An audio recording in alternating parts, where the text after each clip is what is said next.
everyone, thank you so much for joining me today. So today I decided to film my favorites for 2017. I know we're like almost halfway through January, but I just have a ton of things that I loved during the year of 2017. A lot of these things I didn't use until like the summertime, so it's more like half of the year. Some things I did use like pretty much throughout the whole year. I feel like I don't have that much beauty products just because my skin really changed. I've been struggling with acne. It's not specifically something I'm using on my face, like it's not just makeup. It is partially makeup, but it's something more than that. It's something internal, and I'm still trying to figure out what exactly is going on in my body that is causing my skin to break out, because like I said, it's not just makeup. Even though makeup does play a part, my skin has just become very sensitive where I can't wear certain things because it clogs my pores. And a lot of brands that I've been ride or die for a long time, I just couldn't use their products anymore because it was breaking me out. So yeah, a lot of complicated stuff, but like I said, it's not just the makeup that I was using, so I don't want to blame the brands, but it is getting better. And there was a part of 2017 where I just didn't wear makeup at all. I still don't wear that much makeup. I only wear it when I film or like once a week, but that's pretty much it. I pretty much changed my entire lifestyle to see what was wrong with my skin, and I still don't know. So starting off with makeup, the Fenty Beauty Pro Filt'r foundation, and I use the shade 230. It's what I have on my face right now. This was my #1 foundation, and once I'm out of the foundation that I use in my makeup kit, I want to replace it all with Fenty Beauty. The formula is just so bomb. Another Fenty Beauty product is the Killawatt Freestyle Highlighter Duo in Need Money and Hustla Baby. It is what I have on right now, and I also have on another highlighter, which I'll show you guys in a bit. But I wanted to wear as many of these favorites as I can so you guys could see how it looks like on, because I feel like that only makes sense, because that's how I feel when I watch other people's favorites, and I'm just like, can you try to do your whole look using all your favorites so that we know how it looks like? So I like to take this color first and use it as like a base highlighter, and then this one is the one that's more like the foil finish. I take that one and I apply it just to the highest point to give me that like big pop of highlight. Next up is a blush, and this is the Dose of Colors Statemint blush, and this is from their Mint For You collection. It's just a beautiful baby pink blush, and it's what I have on right now. I just love the way that it looks on my skin. I mean, I feel like I'm gonna say that about all these products because they are my favorites. I've been into pink blushes lately, and this one right here is the perfect one. It's not too bright, but it gives you the perfect amount of color. So another Dose of Colors product, and this is the DESIxKATY Fuego highlighter. This color is just so beautiful. I do have it on right now. I use this as my base highlighter, and then I use the two Fenty Beauty ones on top. I just love the golden undertone in this one. I have it in my inner corners, my nose highlight, and my forehead. So next up for eyeshadow, I decided to go with the You Had Me at Hello palette by Colourpop, and this one just, honestly, it has the perfect amount of colors. Like I was just obsessed as soon as I started using this. I think I just started using it recently too, but I just love the colors. They create the perfect look. I just love this eyeshadow palette because I feel like these are the colors that I usually gravitate towards anyways. It blends like a dream, and I like that it doesn't get chalky when I start to layer the colors. Next up is the Stila Magnificent Metals Glitter and Glow Liquid Eyeshadow, and this one is in Kitten Karma. I feel like I slept on this product. Like I just didn't really think that it was interesting, and then I kept seeing it. I'm not the biggest glitter fan because it gets so messy. If you want to try glitter and you don't like, you know, doing the two-step glitter, you have to try this out. Like this is just liquid gold. One swipe. You guys have to go to Sephora and try this out if you have not. Next up is the Morphe Prep and Set Makeup Setting Spray. I'm sure you guys have seen this all over YouTube. It has like seriously the finest mist. I just keep spraying it all around because I feel like it's barely there, but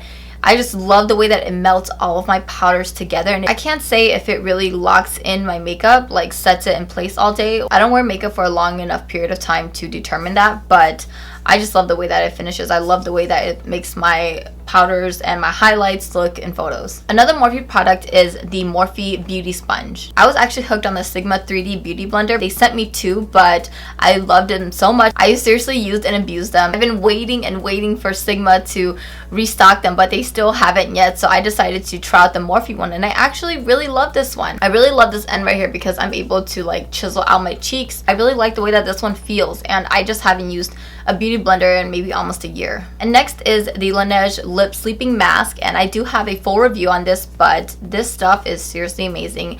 Me, my kids, my husband, we all use it. It seriously hydrates our lips, and if we've had a long day and our lips get really chappy, we just apply some of this, and then we wake up with the flakes like all softened on our lips, and I usually just take a towel and kind of scrub it off, and then we're left with beautiful hydrated lips. I'm telling you guys, I'm obsessed with this product. Surprisingly, I don't have that much lip products. There was a lipstick that I was obsessed with, but I can't find it for some reason. But this year I was definitely into glosses. I decided to show you guys my 2 favorite glosses for the year of 2017. And this one is the Bare Minerals Heartbreaker Gloss and the MAC and Nicki Minaj Lip Gloss in the shade Nude, and these 2 were definitely my favorite. This one was more towards the end of the year, but this one was like ride or die all year long. And then the 3 lipsticks I decided to go with are these right here by Dose of Colors. I'm obsessed with Dose of Colors. This one is the Mint Tea, and this one is a beautiful nude pinkish color. And then this one is Warm and Fuzzy, and this one just came out for their holiday collection. And this one is Supernatural, and this one is the perfect like nudie brown color. Now the last makeup product I want to talk about is kind of complicated, but this is just something that I kind of threw together and I've been obsessed with it. I've been using it all year long. I also use it in my makeup kit, and it's just the best thing, and it works really well for me. It's this little mixture right here. I just watched Alyssa Ashley's video of mixing all of her makeup, like foundations, setting sprays, highlighters, things like that. And she also mixed her powders. And I thought it was really interesting because to me and a lot of makeup artists, we always mix things. Like there's never really a time where I only use one thing, and that's why I do take so long doing my makeup. That's also why I don't do my makeup all the time, because I always mix everything, like my lipsticks, my foundations, even my powders, everything. Like I'm telling you guys, I mix all the time to get exactly what I'm looking for. This little mixture right here is my setting powder, and like I said, I use this for myself and for my clients. So this little bad boy right here is mainly made of 50% of the Laura Mercier translucent powder. Sometimes I don't feel like typing out all 4 names when I talk about under eye highlighters, so I usually mention this because it is mostly this product. This is definitely my #1 setting powder. It is part the Kat Von D translucent setting powder. I don't fully love this, but I don't fully hate it. I kind of like the finish of it, and I also just had the thing, so I didn't want it to go to waste, so I decided to just throw it in. Another part is the RCMA No Color powder, and I feel like this one is just too bright. Even though it is a no color powder, I just don't like the way that it looks in photos. Like it just makes my under eyes look too bright, and that's not really what I'm going for. But I do love the finish of it. I love the feeling of it. I think that it's so soft and so finely milled. I just don't fully love it on its own. And then the last product is the Ben Nye Banana powder. I love the finish of this powder, but it doesn't fit my skin tone. So I feel like these 2 together go perfect for me, and then I just have this one. So it's half of all these 3 and half of the Laura Mercier. Honestly, I just love the way that it looks. I love the finish of it. It's the best of all 4 worlds, you know. So moving on to skincare, it was really hard for me to find a really good face wash, but I've been loving the DHC Deep Cleansing Oil, and this one just, even though it's oil and it smells like extra virgin olive oil, like when you wash it off, it's actually really easy to wash off. This one does break up a lot of your makeup. I still always use a wipe beforehand, but I use a wipe and then I use this, and I just love the way that it makes my skin feel after, because it takes off all of my makeup and it washes my face clean, but it doesn't like strip my face of all the oils. And then my favorite makeup remover has been the Pacifica Coconut Water Micellar Cleansing Tonic, and this is actually my 2nd bottle. I think the first one wasn't coconut, but I know it was another Pacifica one. But you can pick this up at Target. This one as well, you can pick this one up at Target. This is the Thayer's Natural Remedies Witch Hazel Rose Petal, and this is an alcohol-free toner. So I was using the Pixie Glow Tonic, but you know, when my skin started breaking out, I just threw out everything that I was using before. I needed a new toner, so I decided to try this out because when I was on Pinterest looking for like acne toners, this one popped up, and I picked this up at Target, and I think it's only $10. Next up is tea tree oil and E oil. This one is from Derma E, and I actually used it all, and I was planning to make an empties video, so you guys might see this again. I was obsessed with using this for my acne because I used to use the Mario Badescu, you know, the acne thing. When my skin started breaking out, I just got rid of everything I used to use before, and so I needed something for my acne, and a lot of people recommended using tea tree oil, so I decided to try this one out. But after this one ran out, I just ordered a tea tree oil on Amazon, and it's been working great for me so far. So I think I'll talk about that one after I get some more uses out of it. Next up is the Estee Lauder Advanced Night Repair, and I am almost done with this. I feel like I have maybe 3-4 more uses out of this, and I'm so sad because this stuff seriously has changed my skin. Like, it's helped my skin out so much. Like, I don't know what I would have done without this.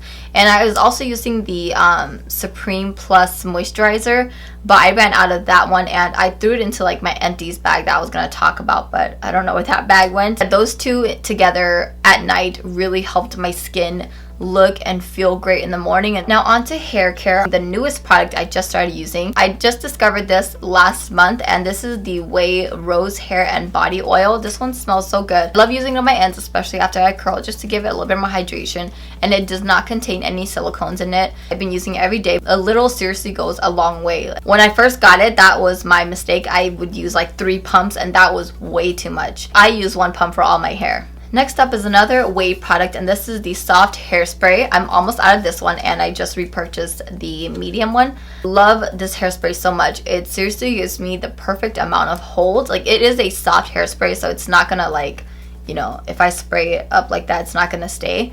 But it just like holds my curls when I want a soft curl, when I'm going for soft loose waves and I kind of want it to stay but not fully go away. That's what I use this for instead of like a texturizing spray, and I've been loving this one. For a stronger hold hairspray, I've been obsessed with the Diva Curl Flexible Hold Hairspray Shine and Finish, and I actually discovered this one because I was actually looking for hairsprays that don't contain sulfate, parabens, and silicone. So this one popped up and I picked this one up at Ulta. So the last beauty product is a perfume, and I just have a tiny deluxe sample of the Viktor and Rolf Flower Bomb. And I slept on Flower Bomb. Like, I know that it was really popular, and for some reason I just wasn't attracted to the scent. Like, I don't know, I just wasn't into it. I felt like it was too powdery, it was too much, I don't know.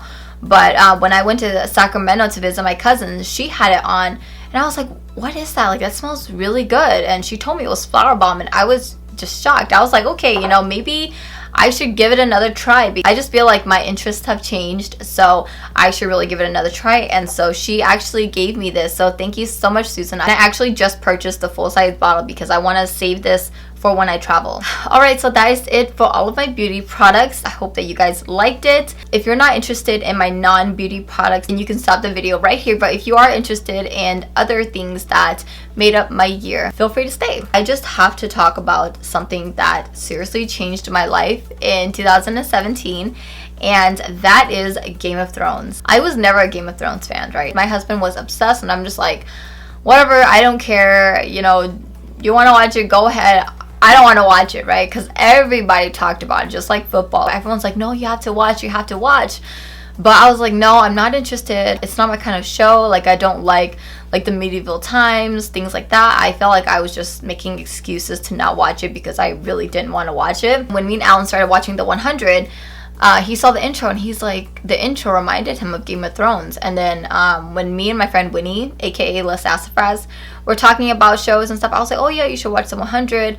Alan says that reminds him of Game of Thrones. Alan was just like, no, you need to make it clear. The intro had Game of Thrones vibes and stuff. So I was just like, okay, whatever. And so I told Winnie, I was like, yeah, Alan says that the intro reminded him of Game of Thrones. And she's like, you know, you should really watch it. And I'm just like, no, I don't want to watch it. She's like, it's really good. And I feel like me and Winnie just had this connection where, like, I trust her words when it comes to shows. Like, if she's gonna suggest a show for me, like, I believe her because we just have like similar interests. So I'm just like, okay, I trust your word. Alan had to leave for work for I think 2.5 weeks, and so I'm like, okay, I'll have some time to watch Game of Thrones and just kill time until he gets home because I'm gonna miss him. That's when I finally decided to watch it, and let me tell you, I signed up for the HBO 30-day trial. I watched season 1 through 6 twice in 2 weeks. I was just obsessed. Like, Game of Thrones has changed my life. Game of Thrones is life, and if you guys have not seen it, you guys need to watch it. Trust me, it's that good. And it was really hard to watch the first season. Like, I would say it wasn't until the end of season 5 that that's when I was like hooked. For the first few seasons, I just had it playing while I did stuff around the house, and it was just kind of background music. I didn't pay full attention. Once it got to season 5, that's when it got really good. Alright, so that is it, and if you're interested in my top 5 songs, I'll just list it down below because it's too much to talk about. I hope that you guys enjoyed this video. Make sure to leave me a comment on what your favorite products of 2017 were. Alright, I'll talk to you all later. Bye!